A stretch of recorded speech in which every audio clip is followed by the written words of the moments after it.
Hello, everyone. It is I'm gonna say your girl Z. Anyway, it's Zainab, and I am back with another quick message. Something that I was thinking about, and this is just a quick plug. I have another channel, which is just Zainab Best, and I have a segment on that channel called Let's Talk About Prayer, where we talk about everything prayer. So if you're interested in that, I invite you to go hop on over to that channel, and I'll link my latest video about Let's Talk About Prayer below. So anyway, this week over on that channel, I was talking about being specific with your prayers and asking for what you want. So it got me to thinking about something that happened to me when I was in high school. So I used to love to shop at the Gap. That was just one of my favorite stores. And I remember there was a Gap at Underground Atlanta. I'm from Atlanta, and I live in the Atlanta area. And I remember I was returning something, and I was returning it, and I wanted my money back. But the sales associate, she had offered me store credit.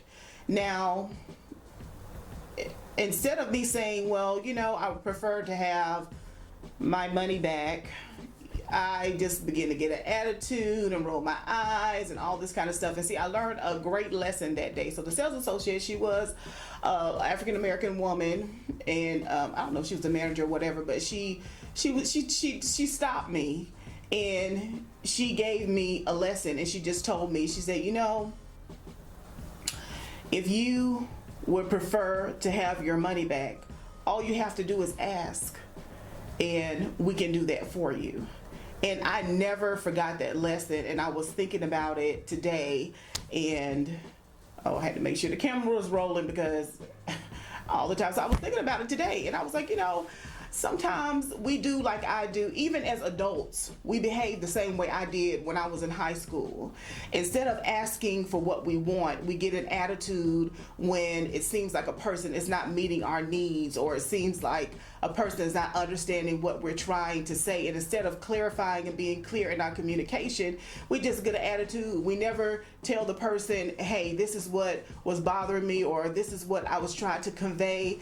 And so it just got me thinking. Let me go over to my notes, and it was ask for what you want. And that's an important lesson that we need to learn at whatever age. I think it's so vitally important to ask for what you want, that we will have a better quality of life. I know I have, by being able to ask for what I want and understand that I have agency, and I have the authority, and I have the right to ask for what I want. Now, will I always get what I want? No, that's unrealistic, but I can at least ask, because if I don't ask, I will never get anything that I'm wanting. So I was thinking of, you see people sometimes, and it seems like, wow, they always get what they want. They always, it seems like whatever they ask a person for, or, they're in a store, they get their way. And I guarantee you that if you observe those people, oh Lord, I ain't got my microphone on, y'all. I'll say bootleg, but we're gonna keep on going. Anyway, I guarantee you, if you observe those people, that you'll notice that they're not shy about asking for what they want. If they want something, they're going to ask. And so if you're not a person that is accustomed to asking for what you want, it's time to start doing that. Start doing it in baby steps. And I know that when you start doing things that you're not used to doing, that it's uncomfortable. It's uncomfortable changing. It can be nerve-wracking, and it can be scary. But I don't think that the nerves that you get or the feelings that you feel are any worse than the frustration that you feel when you are constantly misunderstood, or your needs are constantly going unmet. And one thing I want to remind people, everybody, myself, that nobody can read our mind. People cannot read our minds, and sometimes we get frustrated because we think that people should know what it is that we want. The same way I did when I was a teenager. I'm returning this item, and it's like, oh, in my mind, obviously I thought that the sales associate should know that I want my money back and that I don't want store credit. How will she know if I didn't answer, if I didn't open my mouth and say anything? The only way she knew that something was wrong is because I was giving her an attitude, and I guess I was hemming and, you know, doing all the things.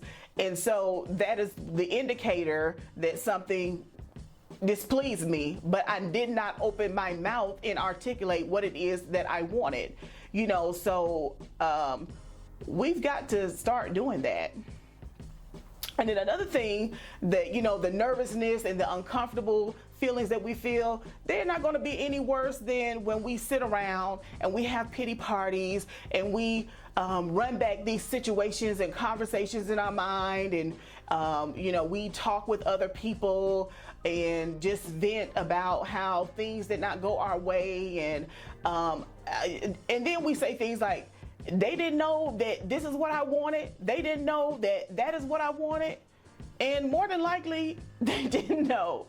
They did not know, because as intelligent as I am, I'm not a genius, I'm not Invensa, but I'm intelligent. A lot of stuff goes over my head. You know, everybody has a lot of stuff going on. You know, we're parents, we're siblings, we are, you know, other things to other family members. We may be caretakers, we work full time, people hustling on the side, bills, you know, it's just all kind of, we have children and they're in college and in school, and now with the panorama with the panorama, the children are at home, they're not even at school, and so you have so many different things in your mind. So it is presumptuous to think that a person will know what you want or what you're trying to communicate if you're not clear about your communication.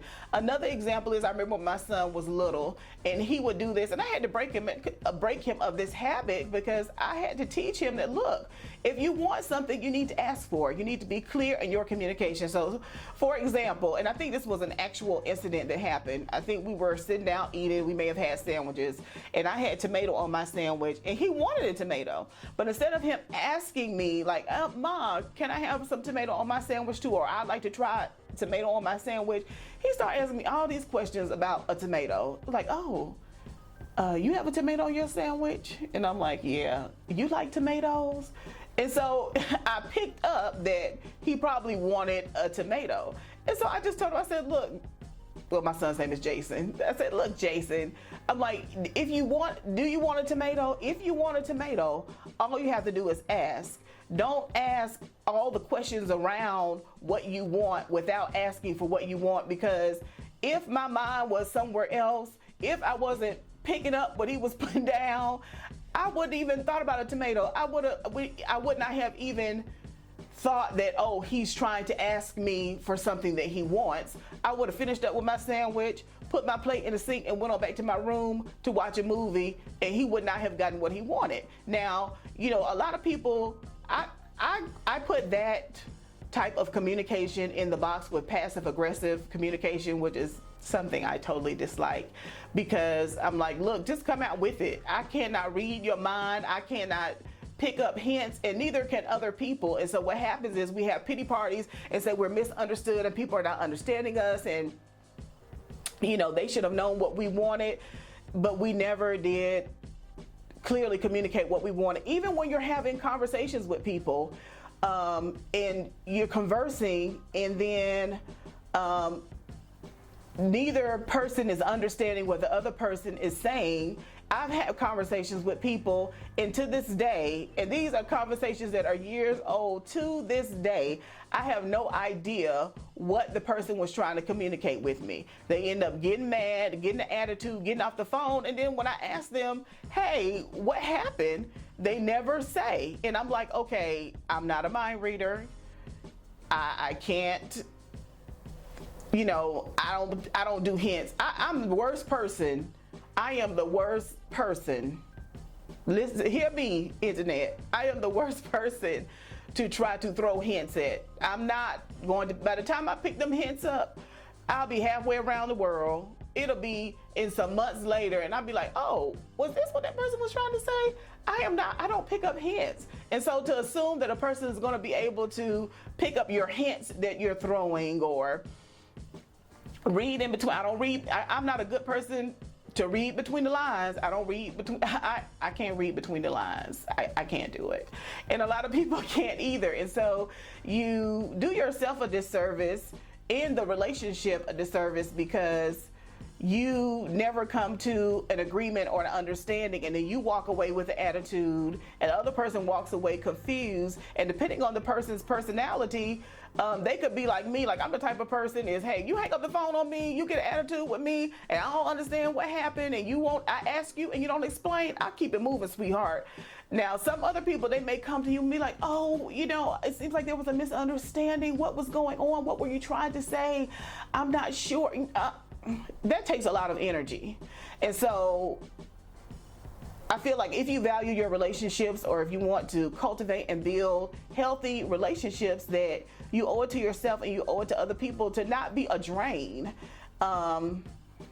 You know, whether it's you or other people, you know, it's like, look, it's draining to try to figure out what people want. It's draining to communicate with people. What I have found that is draining to communicate with people that never just come out and say what is really on their mind, and they expect you to just read between the lines and pick up all of these hints. And it's like, baby, I do not pick up hints. I'm not a hinter. I'm just like, I don't know what you're saying, just come out and tell me. So anyway, honestly, that's all that was on my mind. I really just wanted to remind or share with whoever comes across this video. And if you're the person that communicates in a style that's not clear, you know, just to encourage you to be more clear with your communication, and also not just so much about being clear with your communication, not being afraid to ask for what you want. I don't care what you want. You want a cup of water? Hey, can I get one too? You know, I've been to places where I was looking for something, and, you know, I asked the salesperson, hey, do you have this or that? And they end up giving it to me for free. But not that I'm trying to get free product. It's just simply to say, ask for what you want. You will never get what you want if you don't ask. You will never get the life that you want if you do not ask.